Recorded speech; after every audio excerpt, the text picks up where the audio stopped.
to, right? Because you have to deal with people. So there's another example there, like go into something else. So I don't mean to crap on motivational quotes like that, because I like big thinkers and I like people think outside the box. I think you have to play to your strengths. You have to know what you're good at, what you're passionate about. That's another thing that's cliche, follow your passion. But if you're passionate about something, it's not going to feel like work. You're not going to feel bad if you're staying in on a Saturday night while all your friends are going out, because it's not going to feel like work. And that's why it's so important to choose something that you're actually passionate about. You'll have the motivation to carry on through the stumbles and the pitfalls and everything else, because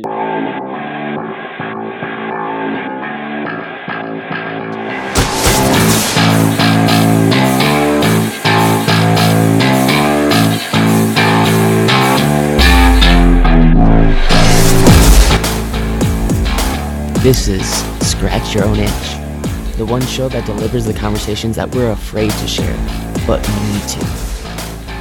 This show is all about creating a life worth living.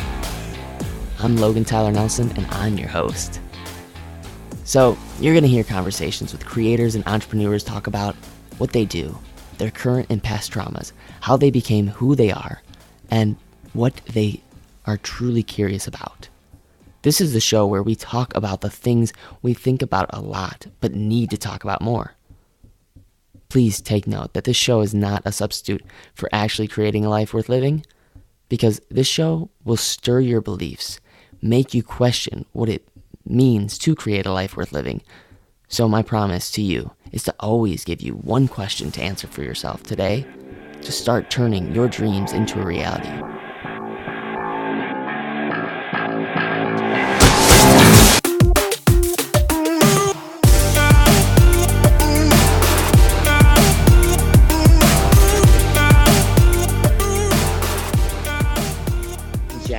So, thank you so much for listening to Scratch Your Own Itch, by the way.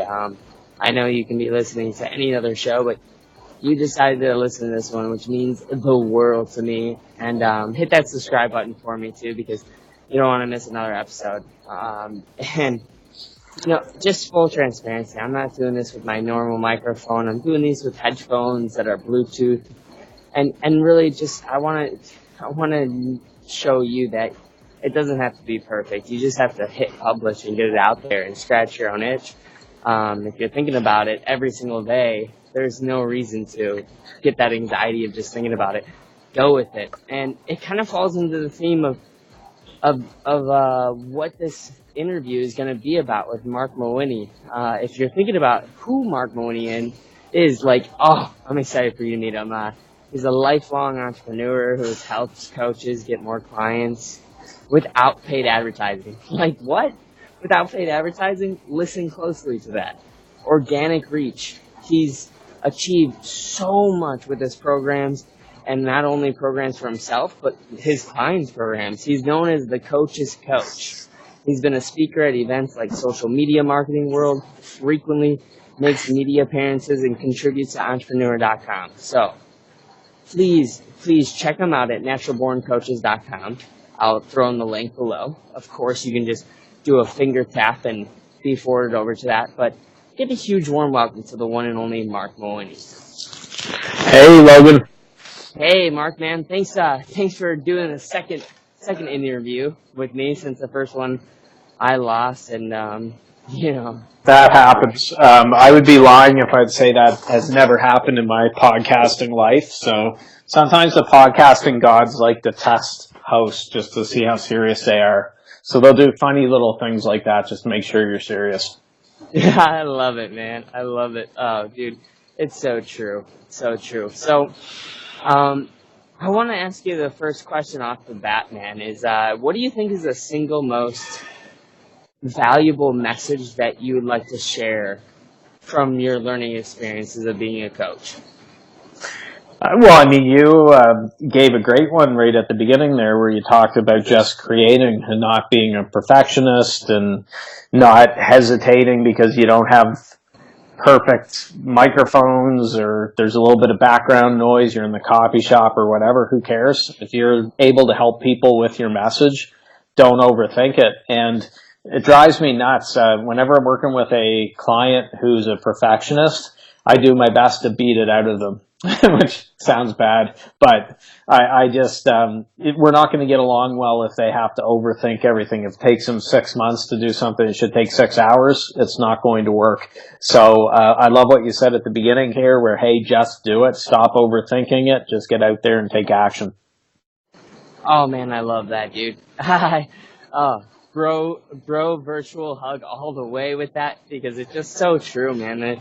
You gotta beat out that sort of idealism because we do see that perfectionists all around us, and usually the mind's always gonna wish that it was better, but the truth is that you just gotta get it out there because if you don't, you won't know how valuable it is.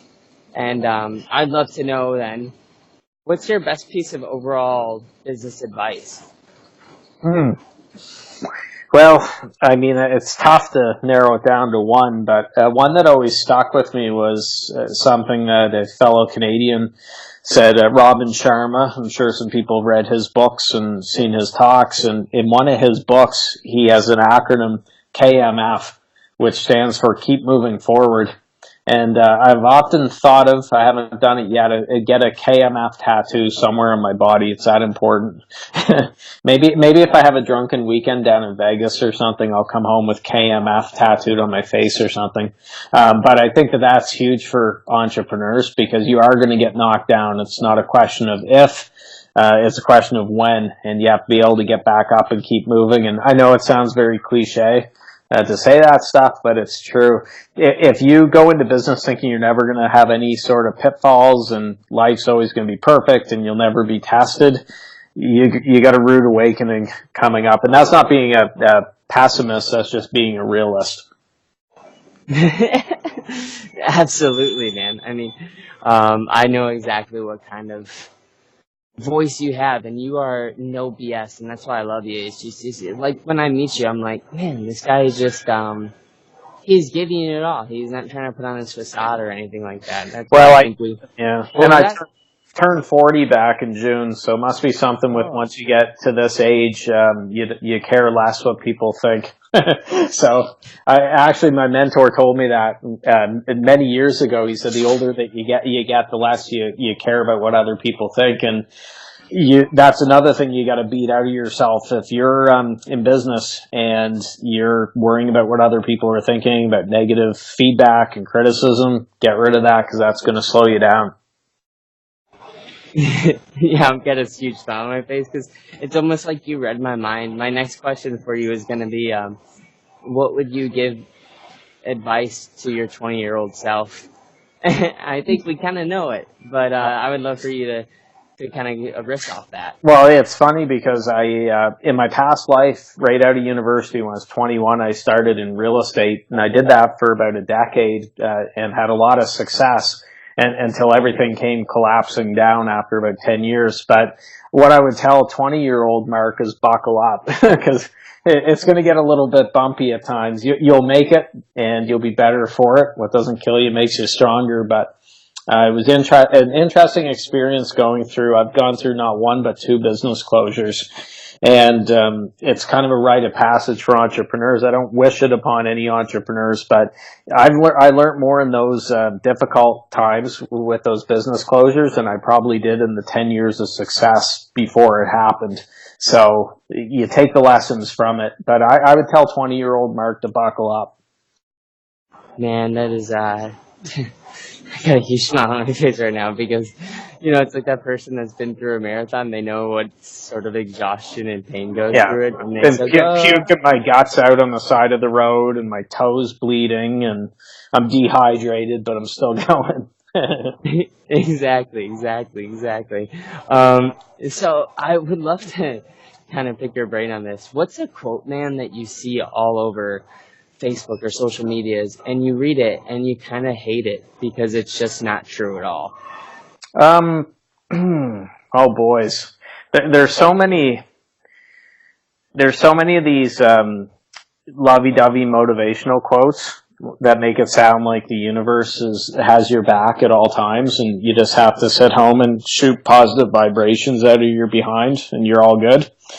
So I'm sure that would be one of them. But when I see people saying something that's along the lines of "you can do anything that you want," then I mean that's a great sentiment, but it's not true. So, for example, like I mentioned, I'm an old guy now. I just turned 40.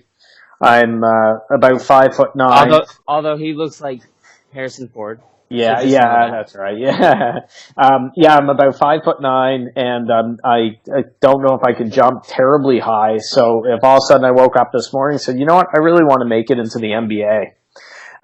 That's my dream, and I believe I can do it with all my heart, and I'm going to go for it. The chances of me making into the NBA aren't looking very good. So that quote, while it's got the right intention and it motivates people, no, it's not true. It's the same way if there's a 400-pound huge guy that wants to suddenly become a jockey and race horses. It's not going to work, right? So you have to put an asterisk on any variation of that quote, that you can do anything that you put your heart or mind to. And it hurts to say that, because one of my favorite quotes is from Napoleon Hill and W. Clement Stone, but it's whatever the mind of man can conceive and believe it can achieve. So that is kind of one of those quotes, but there has to be some sort of you have to put an asterisk on that, because, like I said, if I was delusional and suddenly said I want to become a professional basketball player, doesn't matter how much I believe it or how much in my heart, it's probably not going to happen. Yeah, man. And I think context is everything, or data. Like, if you write down the data of, what your, what your height is, what your skills are as an athlete, or if you're trying to make a business, like, what's your skills as a person that is a writer? What's your skills as a communicator? What's your skills as a teacher? And if you look at that and you go, okay, the data's on the paper, I'm good at communicating, not so good at writing now. So I'm really good with talking to people, and knowing that, oh, I'm probably not going to become a Nobel Prize winner for writing. It kind of saves you, instead of trying to go 1,000 ways and trying to chase 2 rabbits at once. You can go and focus at one thing, or right? if you absolutely hate people, you loathe them with a passion, and you want to punch everybody in the face that you see, coaching probably isn't a good thing to go to, right? Because you have to deal with people. So there's another example there, like go into something else. So I don't mean to crap on motivational quotes like that, because I like big thinkers and I like people think outside the box. I think you have to play to your strengths. You have to know what you're good at, what you're passionate about. That's another thing that's cliche, follow your passion. But if you're passionate about something, it's not going to feel like work. You're not going to feel bad if you're staying in on a Saturday night while all your friends are going out, because it's not going to feel like work. And that's why it's so important to choose something that you're actually passionate about. You'll have the motivation to carry on through the stumbles and the pitfalls and everything else, because you just absolutely love what you're doing. So, yeah, that's a good indicator that you're invested when you stay in on a Saturday night, and other people are going out having drinks, and you could be having fun doing that. But yeah, well, I heard a story about Eddie Van Halen, of course, one of the greatest guitarists of all time. When he was a teenager, his older brother would keep trying to get him to come out with their group of friends on like a Friday night. And Eddie wouldn't go out. He'd be sitting on the bed practicing his guitar. And hours later, when his brother arrived back home, Eddie was still in the exact same spot in the bed playing guitar. And look what happened with him. I mean, obviously the results show. He probably didn't even use the washroom in those hours that his brother was gone, because he was just so obsessed with becoming better with the guitar. And for him, he would rather stay in on a Friday or Saturday night and do what he loves doing, as opposed to going out, getting drunk, chasing women, or doing whatever. For him, guitar was that passion. Dude, I've never heard that story. That's awesome. That's the definition of passion, and I think it's very admirable to know that. But I want to go into real life things. because we hear about those stories about, you know, Eddie Van Halen, or we hear stories about Disney and his entire consuming mind of having this idea in his head and making it a dream. What is something right now that Marc is like struggling with? What am I struggling with? Yeah. Well, one of the constant challenges I've had is I'm an admitted workaholic from my whole adult life, right starting at 21 in business, which can be good when you're motivated and you're obsessed with something. The flip side of it is you can almost go a little too far. That's the dark side of the Eddie Van Halen example. If you're not able to relax and do other things with life. So what I mean by that is, for me, you know, most people, the average person that's, let's say they're laying around binge watching Netflix, whichever the latest series, maybe the season Breaking Bad or whatever, Grey's Anatomy, whatever people are watching, and they have to be pushed to get up and do the work and get to work. I'm the opposite, and I think a lot of entrepreneurs are like this, where I have to be pulled away from the laptop and forced to sit down on the couch to watch Netflix. Because if I'm sitting down watching Breaking Bad or whatever, I'm thinking, oh gee, I should have my laptop out and getting some work done so I can multitask. Instead of sitting back and enjoying a really good show and enjoying the art of that and something makes you think and something that you enjoy watching. So for me, that's my struggle is, pulling the stick out of my behind and relaxing instead of just work all the time. And I am getting better at it compared to where I was a few years ago, but I still have a ways to go with that. Dude, thanks so much for saying that. I know for a fact I'm like that too, and I know there's a lot of people out there like that, and I want to say that there's phases in life, and maybe you agree with me. There's phases in life where you just are like that. And then there's phases in your life where you're just the complete opposite, where you just don't have very much motivation and you're eating and stuff. And it's kind of like that, you know, you kind of have to have dark to have lightness, or you got to have some weight to shed in order to go on a journey to have a great body. You know what I mean? Yeah. Well, I have like a body of a god here, so, it's worth it. I love it. I'm kidding. I love it. I am getting better at the gym. There's an example though, but I tricked myself into getting into a really good gym habit. I've been going consistently for months, and I've taken off weight and I'm feeling good. But the way I tricked myself is I have an Audible subscription in the Audible app on my phone, so I'm listening to audiobooks and podcasts while I'm at the gym. So in my mind, that workaholic brain, I'm able to say, well, hey, you're also growing with personal development mentally, not just physically at the gym. So you can feel really good about going to the gym, Marc, because you're also listening to good stuff while you're working out. So whatever works, it gets me to the gym religiously, so hey, I'm happy. Dude, no, you just hit a huge hack that I love, and I want to go into it just a little bit and then go into shorter sort of rapid fire answers, where the one thing that I know for a fact works, and Gretchen Rubin's talked about it in My Happiness Project, is when you pair something that you seemingly don't like that much, maybe it's working out, but something that you love, like audiobooks or podcasts or maybe some music, and you put those things together, it can get you to do things that you don't usually want to do. Like for me, actually, I really, really love to, I love working out. But a way for me to eat and to re-energize myself, something that I really don't like doing, and it's really weird and odd to think about that, someone that doesn't like to eat a lot.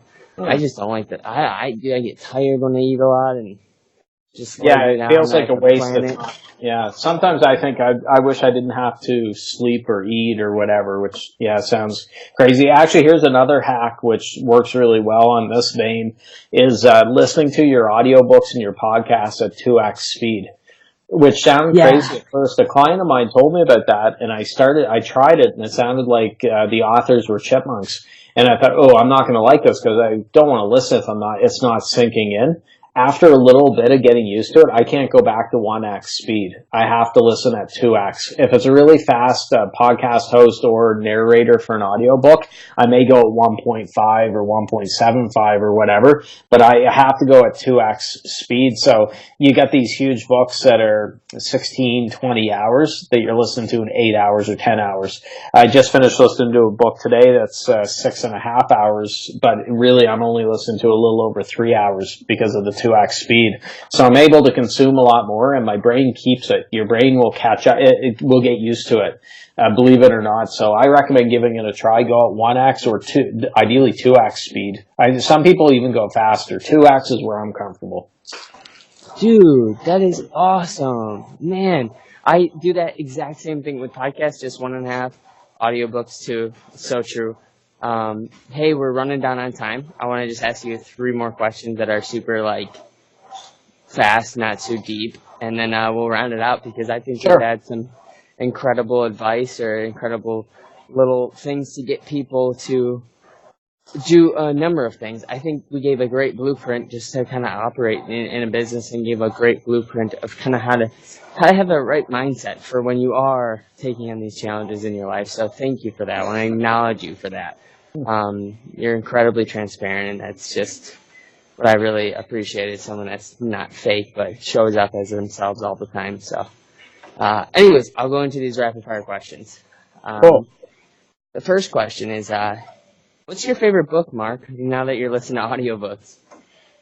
Well, I'm very disappointed that there's no audiobook version, at least I'm aware of, on Audible, but my favorite book's Thick Face, Black Heart by Chin-Ning Chu. And that's a book I go back to a couple times a year, and I always pull something new from it. So Thick Face, Black Heart, I've been patiently waiting for the estate of the author to get that book on Audible. If they're listening to this, please, I'll read the book. If they need someone to narrate it, I will read it, but I wish it was on Audible. And I've actually considered recording myself reading that book just so I could listen to it. So that shows how much I think of the book. Wow, dude, I've got to check out that book what's called Thick Face, Black Heart. It's called Thick Face, Black Heart, and the author is Chin-Ning Chu. Nice. I'll check it out. Cool. In your opinion, Mark, what's the key to happiness? Well, I actually, one of the closest definitions I found, it was a quote by Bob Dylan where he said, I'm going to butcher it here, I'm paraphrasing, but he said something, he was talking about success, but I think it can also be used for happiness, where he said a man is successful if he can get up in the morning and go to bed at night, and in between do what he wants to do. And I think that happiness can be the same way there as well. If you're doing what you enjoy doing all day long, I don't think you can beat that. Unless if your idea of having fun is, it being in your basement, like getting high all day and watching cartoons and stuff like that, I would probably recommend doing something that serves a greater good. But hey, if it makes you happy, whatever floats your boat. Exactly. I guess I'll round it out is I know people can find more of you at naturalborncoaches.com. If you want to send them one more place, where can they go? Well, right now, as we're recording this, I'm in the process of launching a new online program that's all around daily emails, because I'm a huge fan of sending daily emails to my list, and I think more entrepreneurs should be doing it. So it's at dailyemailsystem.com, dailyemailsystem.com. Sweet. Dude, awesome. I'll throw that in the show notes. Easy peasy, just a tap of the screen, because who really uses desktop anymore?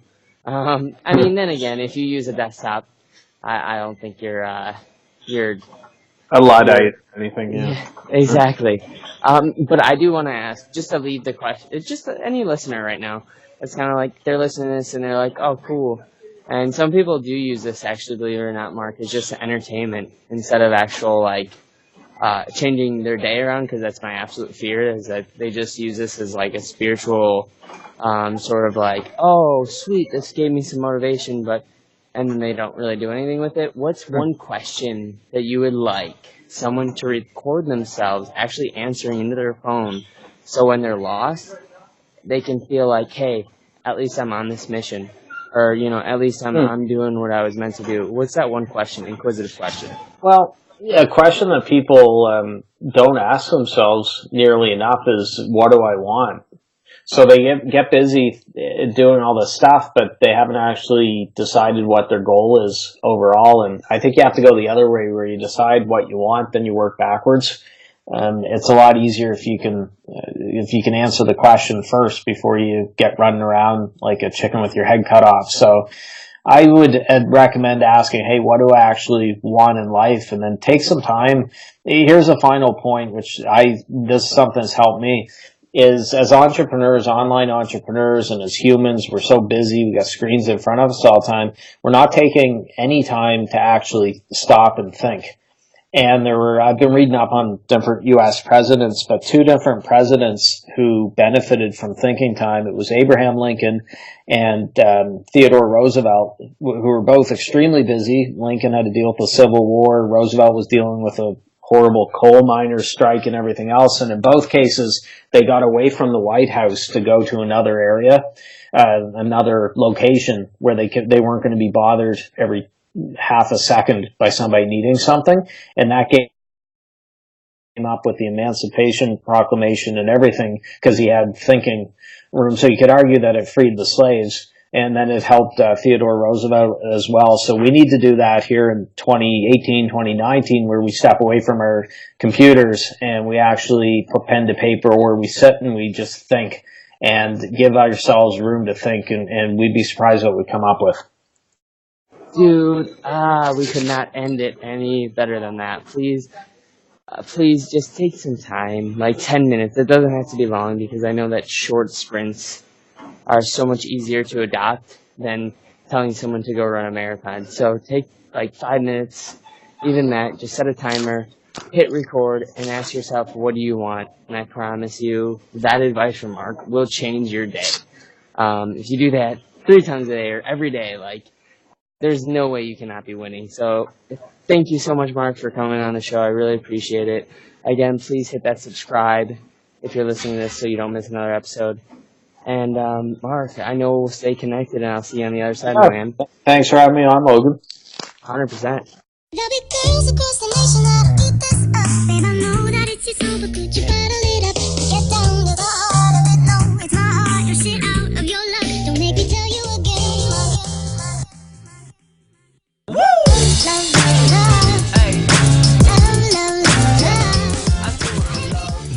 Oh, wow.